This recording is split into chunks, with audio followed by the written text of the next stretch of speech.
Avvalambor assalomu alaykum qadrli Samarqand China Motors YouTube kanali kuzatuvchilari. 2026-yil aprel oyidagi Jag G7 narxi bilan sizlarga tanishtirib o'taman. Bu mashinamizni ko'rishingiz mumkin, savlatini, chiroyini ko'rishingiz mumkin. Uncha-buncha mashinalardan yonib olov bo'lib turibdi. Endi ortiqcha tarif ham menimcha maqtavordi. Yo'q deydigan gaplarga olib kelishi mumkin. Xullas bu mashinamizning motor qismi 1.5 turbo lik motor bilan jihozlangan bo'lib, 150 ta ot kuchi bor. Bu mashinamiz faralarini ko'rishingiz mumkin, LED faralar bilan jihozlangan. Mashinamizni balon qismiga keladigan bo'lsak, mashinamizni balon qismi 17-razmerda bo'lib, hadovoylari nizavizinli bo'ladi. Xudo xohlasa mashina sizni uyaltirib qo'ymaydi degan umiddaman. Bu mashinamizni ko'rinishi sedanga o'xshaydi, lekin kuzovi liftbek kuzov hisoblanadi. Mashinani ko'rishingiz juda ham ajoyib, chiroyli bo'lib turibdi. Balonlarini aytdim, 17-razmerda bo'ladi, nizavizinli bo'ladi. Mashinamizni liftbek degan sababini ham hozir sizlarga ko'rsatib beraman. Bu mashinamizni, ya'ni kapoti orqa qismi ochilgan payti oynaga qo'shilib ochiladi. Shuni hisobiga mashinamiz liftbek deb ataladi. Azizlar, ko'rishingiz mumkin Jag G7 ni. Bu mashinamizni to'liq tan narxiga keladigan bo'lsak, narxini videoni yarmida aytib o'tib ketaman. Meni so'kmaysizlar degan umiddaman. Bu mashinamizni to'liq tan narxi 235 million so'm hisoblanadi. 235 millionni 30% ni to'lab, mashinani nomingizga rasmiylashtirib olsangiz bo'ladi. Ya'ni bitta pasport evaziga bo'ladi. Yanada to'liqroq, yanada batafsilroq ma'lumotlar kerak bo'ladigan bo'lsa, pastga raqamlar qo'yib qo'ygan bo'lamiz. O'sha raqamlarga qo'ng'iroq qilib, o'zingizni qiziqtirgan savollarga javob olishingiz mumkin. Endi bu mashinamizning ichki saloni haqida sizlar bilan gaplashib o'tamiz. Mashinamiz ichki salonida bizni nimalar kutib oladi? U juda ham ajoyib multi rul, 6.7 dyumli kattagina displey, ya'ni monitorga ega. Skorlarni ham ko'rishingiz mumkin. Xuddi samolyotning richagiga o'xshaydi. Masalan, ko'pchilik niyat qilgan bo'ladi samolyotning richagi. Xudo xohlasa bunga bu juda ham chiroyli qilib ajoyib qo'yib qo'yilgan. Avarenkalar bidan boshqariladi.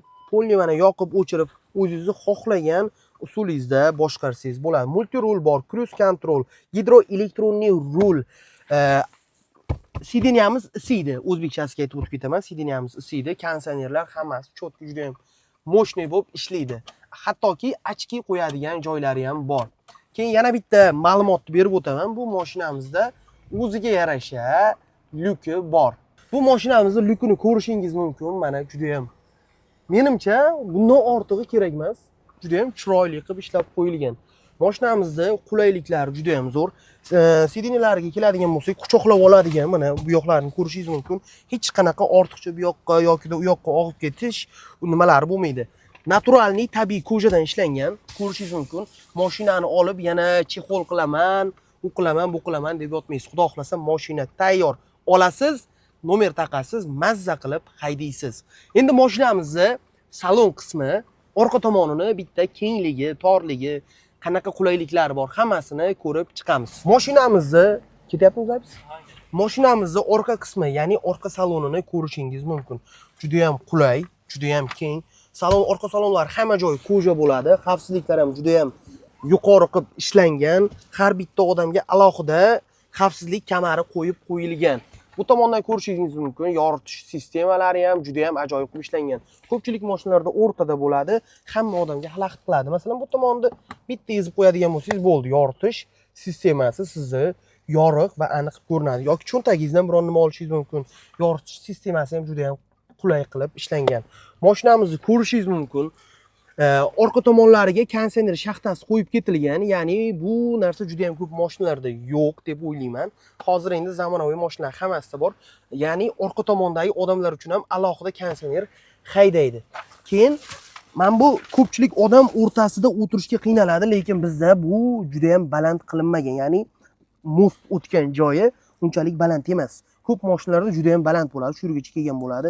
O'rtadagi odam na u yoqqa, na bu yoqqa o'tishga juda ham qiynaladi. Mashinamizni ko'rdingiz, kengligini. Yana ma'lumot berib o'taman. Yanada to'liqroq ma'lumotlar kerak bo'ladigan bo'lsa, pastdagi raqamlarga qo'ng'iroq qilib, bemalol o'zingizni qiziqtirgan savollarga javob olishingiz mumkin.